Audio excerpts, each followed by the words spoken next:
అన్న అఖండ 2 మూవీ చూసారా అన్న? చూశానమ్మా. ఎలా అనిపించింది అన్న? అది అసలు మనం చెప్పగలిగే నోటితో చెప్పగలిగే విషయం కాదు అసలు. ఆ శివుడి యొక్క ఆజ్ఞతో చేసినట్టుంది కానీ బాలయ్య గారు అతను అనుకున్నట్టు చేసింది కాదు, అది శివుడి యొక్క ఆజ్ఞతో చేసింది అది. అది చూడటం ఒక మనం అద్భుతమైన సినిమా అది. మనబోటాళ్ళు కాదు, ఒక మామూలు క్యారెక్టర్కి వెళ్ళాలి చేయలేరు అది అసలు.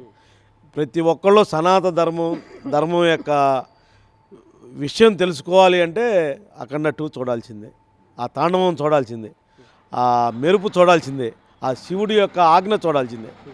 12 సంవత్సరాలు అతను ముందే చెప్పాడు కదా, మొదట్లోనే చెప్పేశాడు కదా, ఆ సనాతన ధర్మం యొక్క 12 సంవత్సరాలు అతను యజ్ఞం చేస్తే పవర్ ఎలా ఉంటుంది అనేది ఆ పవరే అది.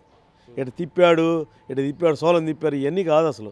సినిమాలో ఉండ నీతిని చూడండి, అంతేగాని ఏదో అది తిప్పారు కాదు. ఆ యొక్క నిర్వచనం చూడండి, ఆ యొక్క అద్భుతం చూడండి. శివతాండవం అంటే ఎలా ఉంటుంది అనేది నిరూపించింది బాలయ్య గారు.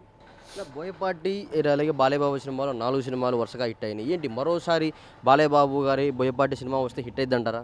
100% హిట్ అయింది.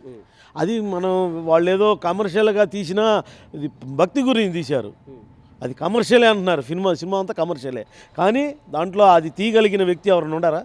అలా తీయమని ఏ డైరెక్టర్ నేను?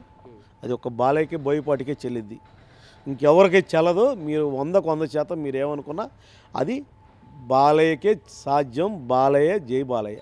నువ్వు నేను కాదు, త్వరలో మోడీ గారు కూడా చూడబోతున్నారు దాన్ని. త్వరలో మోడీ గారు కూడా చూడబోతున్నారు.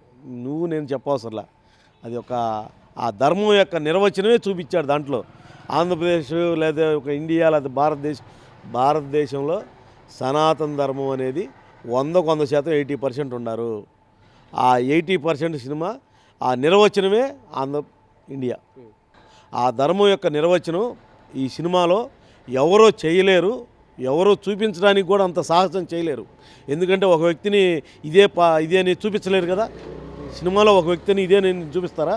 క్రిస్టియన్ ఉంటాడు, అయ్యప్ప మాల వేసుకున్నాడు, వాడు వ్యతిరేక ఉంటాడు.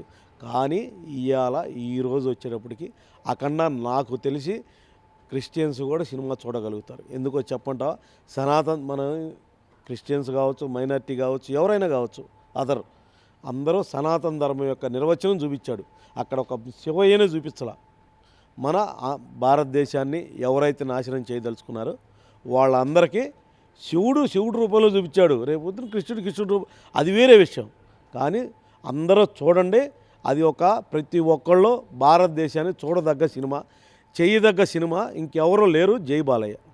ఈ వీడియో నచ్చితే లైక్ చేయండి. అలాగే మా ఛానల్ ని ఫస్ట్ టైం కనుక చూస్తున్నట్టయితే ఇప్పుడే సబ్స్క్రైబ్ చేసుకుని పక్కనే ఉన్న గంట సింబల్ ని యాక్టివేట్ చేసుకోండి. అప్పుడే మేము పెట్టే ప్రతి వీడియో మీకు నోటిఫికేషన్ గా వస్తుంది. అలాగే ఈ వీడియో పూర్తిగా చూసినందుకు ధన్యవాదాలు.